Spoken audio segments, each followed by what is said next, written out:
I'm trying to find a place where I can wrap this up. It is so extensive, and I will do more videos on the subject matter. However, as I begin to wrap up, something catches my third eye. The name Torah at the end of the word scripture. Y'all see that? Torah would be indicative of a great hero or a god.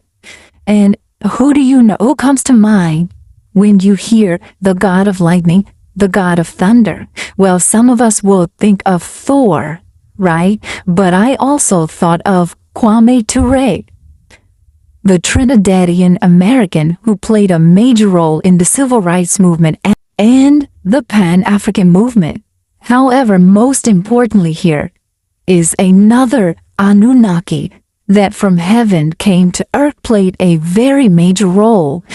Enlil, firstborn son of Anu and his official wife, and heir to the Nibiru throne.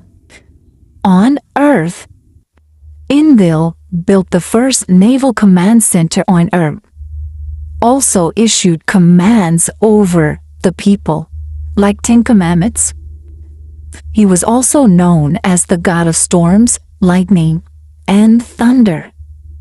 Because of my own personal experience, I have had at least 5 encounters with beings that didn't have bug eyes, and they certainly weren't green, but they were very tall, and they were dark, and yes, they were blue, and they looked just like me and you, kind of. You know the old saying, seek and ye shall find.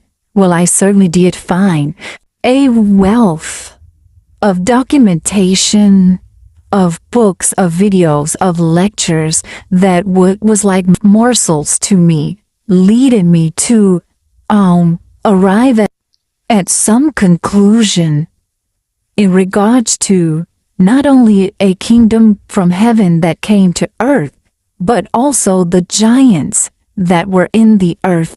And why did I have the experiences that I had, and what does that have to do with me personally?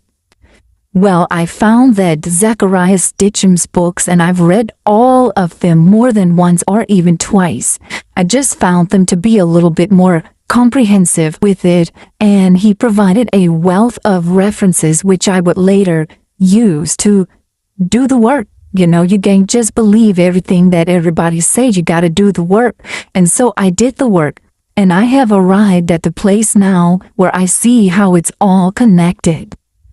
Not only to me personally and my ancestry, but to the whole of humanity and where we find ourselves today.